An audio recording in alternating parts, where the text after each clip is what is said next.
Hi friends, welcome back to my channel. ఈరోజు మీకు ఈ సీరియల్లో ఏం జరిగిందో తెలుసుకోవాలి అనుకుంటున్నారా? అయితే వెంటనే మనం సీరియల్లోకి వెళ్ళిపోదాం. ఆరాధ్య కనిపించకపోవడంతో ఇక అక్షయ్ అయితే చాలా కంగారు పడతాడు. అక్షయ్ చాలా ఆవేశంగా ఇంటికొచ్చి అందరినీ ఆరాధ్య వచ్చిందా అని అడగడంతో ఒక్కసారిగా అందరూ షాక్ అవుతారు. ఇక అవని అయితే అదేంటండి, ఆరాధ్యని తీసుకెళ్ళింది మీరే కదా, మరి మమ్మల్ని అడుగుతున్నారేంటి అని అంటుంటే, చూడండి ఆరాధ్యని మీరే తీసుకెళ్ళుంటారు అని చెప్పి ఇక అక్షయ్ మాట్లాడుతూ ఉంటే, ఇక రాజేంద్ర అయితే రేయ్ నాటకాలు ఆడుతున్నావా? ఆరాధ్యని స్కూల్ నుంచి తీసుకెళ్ళి ఇప్పుడు ఆరాధ్య కనిపించట్లేదు, మీరే తీసుకెళ్లారు అంటూ మరొక కొత్త డ్రామాని ప్లే చేస్తున్నావా? అదే నీ స్థానంలో అవని ఉంటే. ఇక రాజేంద్ర అయితే అక్షయ్కి వార్నింగ్ ఇస్తాడు. ఒక్కసారిగా అక్షయ్ అయితే ఆరాధ్య ఇక్కడ లేదా, ఎక్కడికి వెళ్ళింది అని చెప్పి అక్షయ్ భయపడుతుంటే, ఇక అవని ఏం మాట్లాడుతున్నారండి, ఆరాధ్య మీ దగ్గర లేదా, చెప్పండి ఆరాధ్య ఎక్కడుంది అని అంటుంటే, ఆరాధ్యని ఐస్ క్రీమ్ పార్లర్కి తీసుకెళ్ళాను, ఆరాధ్య కోసం ఐస్ క్రీమ్ తెద్దామని లోపలికి వెళ్ళి బయటకు వచ్చి చూసేసరికి అక్కడ ఆరాధ్య కనిపించలేదు. ఖచ్చితంగా ఆరాధ్య ఇక్కడే ఉంటుందని వచ్చాను, కానీ ఆరాధ్య ఇక్కడికి కూడా రాలేదని అర్థమవుతుంది అని చెప్పి ఇక అక్షయ్ బాధపడుతూ చెప్తుంటే, అవని అయ్యో ఆరాధ్య ఇక్కడికి రాలేదు, మరి ఎక్కడికి వెళ్ళినట్టు? ఏవండి నాకెందుకో కంగారుగా ఉందండి, త్వరగా వెళ్ళి ఆరాధ్యని వెతుకుదాం అని చెప్పి ఇక అవని అలాగే అక్షయ్ ఇద్దరు కలిసి కారులో ఆరాధ్యని మొత్తం ఊరంతా వెతుకుతూ ఉంటారు. ఇక ఇంతలో అవని ఫోన్కి ఇంకా అవనికైతే ఫోన్ వస్తుంది. ఆ ఫోన్లో ఆరాధ్య అయితే, అమ్మా నన్ను కాపాడండి అమ్మా, నాకు ఇక్కడ భయంగా ఉందమ్మా, ఈ అంకుల్స్ని చూస్తుంటే నాకు నాకు భయం వేస్తుందమ్మా అని చెప్పి ఆరాధ్య అయితే ఇక అవనితో అంటూ ఉంటుంది. ఒక్కసారిగా అవని, అమ్మా ఆరాధ్య భయపడకు, మేము ఉన్నాం కదా, నువ్వెక్కడున్నావు అని అంటూ ఉంటే, ఇక ఇంతలో ఆ కిడ్నాపర్స్ ఫోన్ తీసుకుని, చూడండి మీ అమ్మాయి ఆరాధ్య మా దగ్గరే ఉంది, కానీ మీరు ఈ అమ్మాయి కోసం పోలీస్ స్టేషన్కి వెళ్ళి కేసు పెట్టినా, అలాగే ఏదైనా గొడవ చేసినా తన ప్రాణాలు తీసేస్తాం అని అంటూ ఉంటే, ఇక అవని అయితే వద్దు, నా కూతుర్నేమీ చేయొద్దు, మీకేం కావాలన్నా ఇస్తాను, చెప్పండి అని చెప్పి ఇక అవని మాట్లాడుతూ ఉంటే, పక్క నుంచి అక్షయ్ ఫోన్ తీసుకుని, రేయ్ నా కూతుర్ని ఏమైనా చేశారంటే చంపేస్తాము, అయినా నా కూతుర్ని కిడ్నాప్ చేయడానికి మీకెంత ధైర్యం, చెప్పండి మీకేం కావాలన్నా ఇస్తాను, నా కూతుర్ని మాత్రం మర్యాదగా వదిలిపెట్టండి అని అంటుంటే, చూడండి సార్ ఎందుకంత ఆవేశపడతారు, మీ అమ్మాయిని కిడ్నాప్ చేసింది మాకు కావాల్సింది తీసుకోవడానికి, అది మీరు స్పెషల్గా మాకు చెప్పక్కర్లేదు, మా బాస్ వచ్చిన తర్వాత ఏం కావాలో అప్పుడే కాల్ చేస్తాం అని చెప్పి ఇక ఆ రౌడీ అయితే కాల్ కట్ చేసి ఫోన్ స్విచ్ ఆఫ్ పెడతాడు. తర్వాత ఆ మొబైల్కి ఎన్నిసార్లు ఫోన్ చేసినా ఫోన్ అయితే కనెక్ట్ అవ్వదు. ఇక చాలా నిస్సహాయంగా అవని అలాగే అక్షయ్ ఇద్దరు కూడా ఇంటికి వస్తారు. ఇక రాజేంద్ర ఇంట్లో ఉన్న కుటుంబ సభ్యులందరూ కూడా పరిగెత్తుకుంటూ అవని అక్షయ్ దగ్గరికి వస్తారు. అమ్మ అవని, ఆరాధ్య ఎక్కడమ్మా, ఎక్కడుంది అని చెప్పి అందరూ కూడా ఇద్దరిని అడుగుతారు. కానీ వాళ్ళిద్దరి నుంచి సమాధానం రాదు. ఇక రాజేంద్ర అయితే అక్షయ్ని పట్టుకొని, రే అక్షయ్ ఇదంతా నువ్వు వాడుతున్న నాటకమని నాకు అర్థమైంది, మర్యాదగా చెప్పు, నా మనవరాలు ఎక్కడ ఉందో చెప్పు, నా మనవరాల్ని నా కోడల నుంచి దూరం చేయడానికి కావాలని ఇట్లాంటి నాటకాలు ఆడుతున్నావు కదా అని అంటుంటే, ఆపండి నాన్న, అసలు మీరేం మాట్లాడుతున్నారో మీకేమన్నా అర్థమవుతుందా? ఎక్కడన్నా కన్న కూతుర్ని ఏ కన్న తండ్రైనా కిడ్నాప్ చేస్తాడా అని అంటుంటే, ఏంటి ఆరాధ్య కిడ్నాప్ అయిందా అని అంటుంటే, అవును మావయ్య గారు, ఆరాధ్యని ఎవరు కిడ్నాప్ చేశారు, పైగా దీని గురించి పోలీసులకి చెప్తే ఆరాధ్యని ఏదైనా చేస్తామని బెదిరిస్తున్నారు అని అంటుంటే, ఇంకా వెంటనే పక్కనున్న ప్రణతి, ఏంటన్నయ్య ఏం మాట్లాడుతున్నారు, ఆరాధ్యని కిడ్నాప్ చేయడం ఏంటి, అసలు ఆరాధ్యని ఎందుకు కిడ్నాప్ చేశారు, వాళ్ళకి డబ్బు కావాలంటే వాళ్ళ మోహాన కొట్టండి, వెళ్ళి త్వరగా ఆరాధ్యని తీసుకురండి, పాపం చిన్నపిల్ల ఎంతలా భయపడుతుందో అని అంటూ ఉండగా ఇక పక్కన ఉన్న రాజేంద్ర అయితే, అవునరా, అవును, నీ దగ్గర కోట్లకి కోట్లు మూలుగుతున్నాయి కదా, ఆ డబ్బేదో వాడి మోహాన కొట్టి నా మనవరాల్ని తీసుకొచ్చి మాకు అప్పగించు, నువ్వే కదా స్కూల్ నుంచి ఆరాధ్యని తీసుకెళ్ళింది అని చెప్పి ఇక రాజేంద్ర అయితే అక్షయ్ మీద విరుచుకుపడతాడు. నాన్న, ఏం మాట్లాడుతున్నారు? మీరందరికంటే ఎక్కువ బాధే నాకుంది. ఆరాధ్య నా కన్న కూతురు. నా కూతుర్ని దూరం చేసుకోవడం నాకేమన్నా ఇష్టమా? వాడికి ఏం కావాలో చెప్పట్లేదు. ఆరాధ్య ఎక్కడ ఉందో కూడా చెప్పట్లేదు. ఇప్పుడు నా కూతుర్ని నేను ఎట్లా కాపాడుకోవాలి అని చెప్పి ఇక అక్షయ్ తనను తను కుమిలిపోతుంటే ఉన్న పలంగా ఇక అవని అయితే వాళ్ళు వాళ్ళు ఎక్కడ ఉన్నారో కూడా అర్థం కావట్లేదు అని చెప్పి ఇక అవని కూడా చాలా బాధపడుతుంటే పక్కన ఉన్న భరత్, అసలు మన ఆరాధ్యని కిడ్నాప్ చేయాల్సినంత అవసరం ఎవరికుంది? అయినా మన మీద ఎవరు ఎందుకు ఇంతలా కక్ష కడుతున్నారు అని చెప్పి ఇక భరత్ అయితే ఆరాధ్య గురించి మాట్లాడుతూ అవనికి ఒక అనుమానం వచ్చేలా చేస్తాడు. ఇక అవని అయితే, నాకు తెలుసు, ఆరాధ్యని ఖచ్చితంగా ఎవరు కిడ్నాప్ చేశారో నాకు తెలుసు అని చెప్పి ఇక అవని కళ్ళనీళ్ళు తుడుచుకొని చాలా ఆవేశంగా అక్కడి నుంచి బయటకు వస్తుంటే ఇక అక్షయ్ కూడా అవని వెంటే వస్తాడు. ఆగు అవని, ఆగు, నేను కూడా వస్తాను అని చెప్పి ఇక అక్షయ్ అవనితో పాటు వెంట వెళ్తూ ఉంటాడు. ఇక అవని నేరుగా వాళ్ళింటికే వెళ్తుంది. అక్షయ్కి ఏమీ అర్థం కాదు. అవని, ఆరాధ్యని వెతకడానికి వచ్చాం కదా, మరి నువ్వింటికి ఎందుకు తీసుకొచ్చావు అని అంటుంటే ఇక అవని ఒక్క మాట కూడా మాట్లాడకుండా చాలా ఆవేశంగా తనని తాను మర్చిపోయి లోపలికి వెళ్ళి పల్లవి అని గట్టిగా అరుస్తుంది. ఒక్కసారిగా పల్లవి కంగారు పడుతూ బయటకు వస్తుంది. ఇదేంటి అవని ఇంతలాగా రెచ్చిపోతుంది? అవనిని చూస్తుంటే నాకెందుకో భయంగా ఉంది. కొంప తీసి అవని నా గురించి అందరి ముందు నిజం బయట పెట్టేస్తుందా ఏంటి అని చెప్పి ఇక పల్లవి తన మనసులో భయపడుతూనే అవని ముందుకు వస్తుంది. అవని అయితే, చెప్పు, నా కూతుర్ని ఎక్కడ దాచిపెట్టావు అని అంటుంటే ఇక అక్షయ్, ఏం మాట్లాడుతున్నావు అవని? పల్లవి ఎందుకు ఆరాధ్యని దాచిపెడుతుంది అని అంటుంటే, చూడండి, మీకేం తెలీదు, దయచేసి మీరు కాసేపు సైలెంట్గా ఉండండి అని చెప్పి ఇక అక్షయ్ని మాట్లాడనివ్వకుండా అవని అయితే పల్లవిని నిలదీస్తూ ఉంటుంది. ఇంతలో పార్వతి, రే అక్షయ్, ఏంట్రా ఇదంతా? ఇది ఇందాక కూడా వచ్చి ఆరాధ్యని ఇంటికి తీసుకొచ్చామని నానా గొడవ చేసి వెళ్ళింది. ఇప్పుడు ఏకంగా ఆరాధ్యని కిడ్నాప్ చేశామని, ఎక్కడ దాచిపెట్టామో చెప్పమని ఇట్లా పల్లవిని మన ముందే నిలతీయడం ఏమాత్రం బాగాలేదు. ఏయ్, నువ్వు కావాలని మరొక నాటకాన్ని మొదలు పెట్టావా? ఈ ఇంట్లో రావడానికి వీలు కుదరట్లేదని చెప్పి ఇదిగో ఆరాధ్య వంకతో కొత్త డ్రామాని మొదలు పెట్టావని అర్థమవుతుంది అని చెప్పి ఇక పల్లవి అంటూ ఉంటే ఇక అవని అయితే తట్టుకోలేక పల్లవి చంప చెల్లు అనిపిస్తుంది. ఏయ్, ఇంకొక మాట మాట్లాడవంటే చంపేస్తాను. నేను ఈ ఇంటి నుంచి గడప దాటి బయటికి వెళ్లకుండా ఉండాలి అనుకుంటే నేను ఎప్పుడో చేసేదాన్ని. కానీ ఎన్ని రోజులు ఇలా కుటుంబానికి అలాగే నా భర్తకి దూరంగా ఉన్నాను అంటే అది కేవలం నీ వల్లే అని చెప్పి ఇక అవని అయితే పల్లవితో అంటుంటే ఒక్కసారిగా అక్షయ్ షాక్ అయిపోతాడు.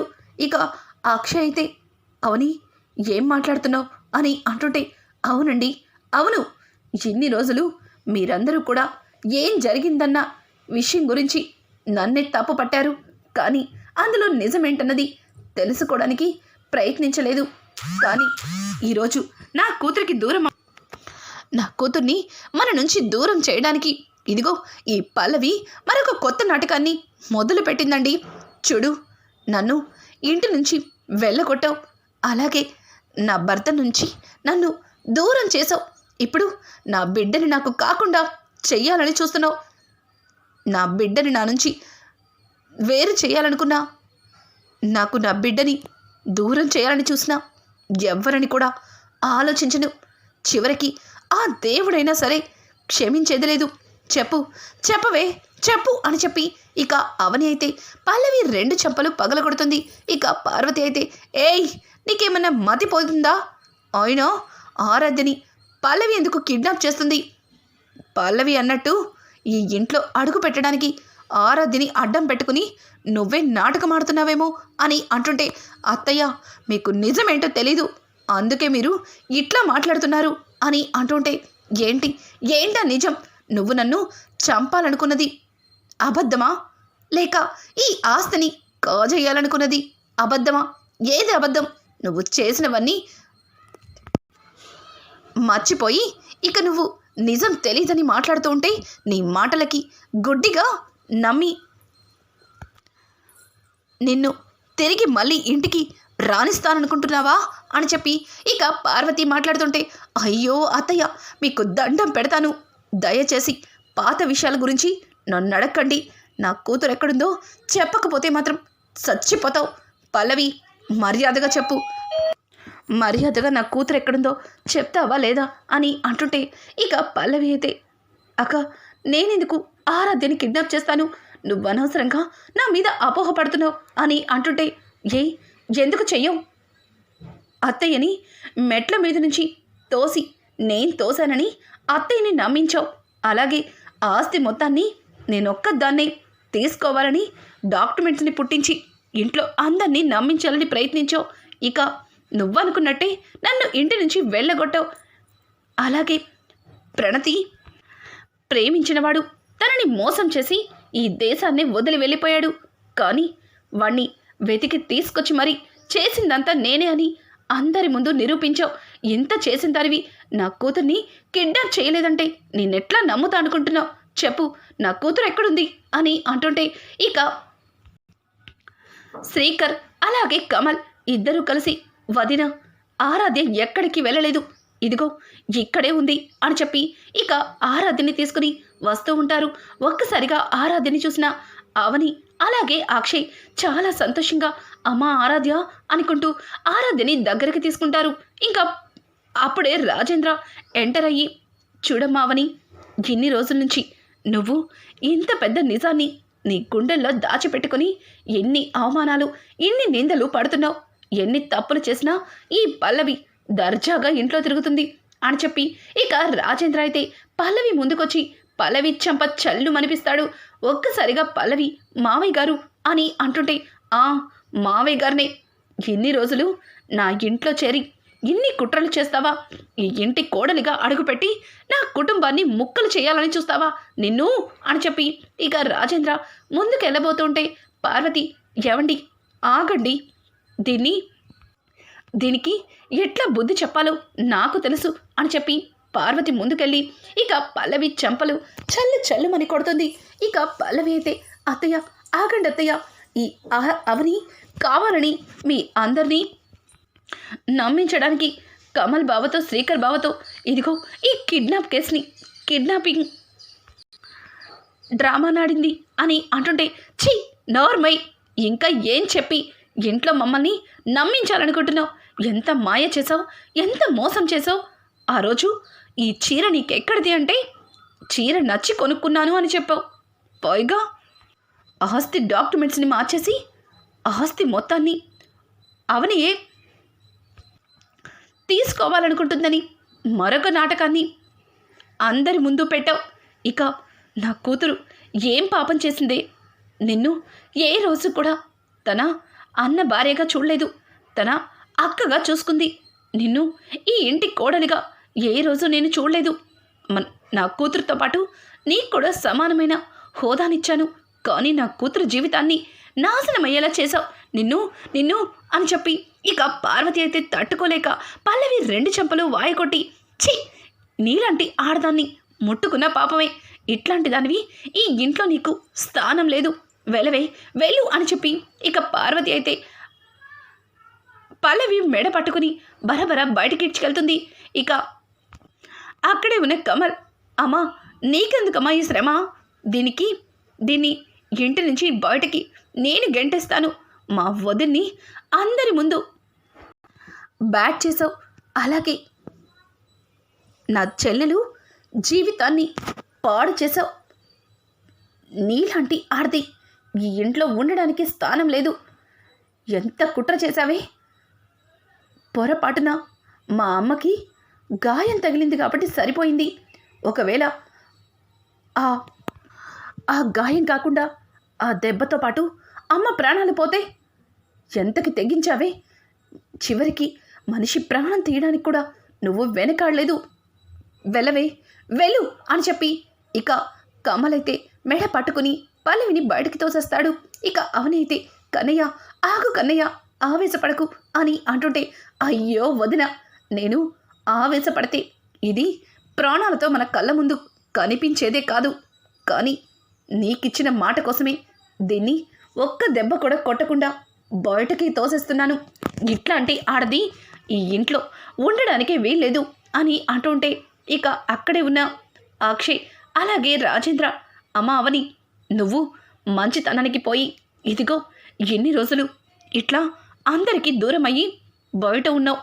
ఇంకా ఇంకా నీ మంచితనంతో ఇట్లాంటి వాళ్ళని క్షమించద్దమ్మా అని చెప్పి ఇక రాజేంద్ర అయితే, రే కమల్, ఇట్లాంటి వాళ్ళు ఇలాంటి ఇంట్లో ఉండకూడదురా. తులసి మొక్క లాంటి ఇట్లాంటి ఇంట్లో ఇలాంటి కలుపు మొక్క ఎన్నటికీ ఉండకూడదు. ఇలాంటి కలుపు మొక్కల్ని పీకి పారేయాలి అని చెప్పి ఇక శ్రీకర్ కూడా కమల్తో చెబుతూ ఉంటాడు. ఇంకా అక్షయ్ అయితే అవని దగ్గరికి వెళ్ళి అవని అని పిలవడంతో అవని అక్షయ్ వైపు చూస్తుంది. అక్షయ్ అవని 2 చేతులు పట్టుకుని, అవని, నన్ను క్షమించు. ప్రేమించి పెళ్లి చేసుకున్నాను. నీతో జీవితాంతం కలిసుంటానని అగ్ని సాక్షిగా ప్రమాణం చేశాను. కానీ నిన్ను అపార్థం చేసుకున్నాను, అవమానించాను, చివరికి ఇంటి నుంచి వెళ్ళగొట్టాను, నిన్ను కోర్టుకి కూడా తీసుకెళ్ళాను. ఈ నోటితో నిన్ను అనాథని నీ మనసుని గాయపరచాను. నేను చాలా పెద్ద తప్పు చేశాను. నా మొహం కూడా నీకు చూపించాలంటే సిగ్గుగా ఉంది. నన్ను క్షమించు అవని అని చెప్పి ఇక అక్షయ్ అవని కాళ్ళు పట్టుకోబోతుంటే, అయ్యో ఏవండి, మీరు నా కాళ్ళు పట్టుకోవడం ఏంటండి? ఎన్ని రోజులు మీకు నిజమేంటో తెలియదు కాబట్టే మీరు నన్ను దూరం పెట్టారు. కానీ ఇప్పుడు అన్ని అపోహలు పోయాయి. కానీ పల్లవిని అని అంటుంటే పక్క నుంచి పార్వతి, చూడమావని, నువ్వింకా పల్లవి గురించి మంచితనంగా ఆలోచించద్దు. తను నీ జీవితాన్ని నాశనం చేయాలని చూసింది. నిన్ను నీ భర్తని వేరు చేయాలని చూసింది. చివరికి నీ కూతురు నీకు కాకుండా చేసింది. ఈ ఇంట్లో నీకు స్థానమే లేకుండా చేసింది. మరి అట్లాంటి పల్లవి గురించి ఇంకా నువ్వు మంచితనంగా ఆలోచించడం బాగాలేదమ్మా, బాగాలేదు అని అంటుంటే, అయ్యో అత్తయ్య, పల్లవి మనసులో నా మీద ఎప్పటి నుంచో కోపం ఉంది. తను ప్రేమించిన వ్యక్తి తనకి భర్తగా రాలేదని, అందుకు కారణం నేనేనని తను నా మీద చాలానే పగ పెంచుకుంది. కానీ తన తప్పేంటో తనకి తెలుసుకోవడానికి మనం కూడా ఒక అవకాశం ఇవ్వాలి కదా అని చెప్పి ఇక అవని అయితే ఇంట్లో అందరితో చెబుతూ ఉంటుంది. ఇక పల్లవి పరిగెత్తుకుంటూ వచ్చి, అత్తయ్య గారు, నన్ను క్షమించండి. నేను చాలా పెద్ద తప్పు చేశాను. దేవత లాంటి అక్క మీద లేనిపోని నిందలు వేశాను. అందరి ముందు అక్కని దోషిని చేశాను. కానీ అక్క మంచితనంతో నా తప్పులన్నింటినీ క్షమించింది. నాకు మరొక అవకాశం ఇవ్వమని అడుగుతుంది. నా కోసం కాకపోయినా అక్క కోసమైనా నాకు మరొక అవకాశాన్ని ఇవ్వండి.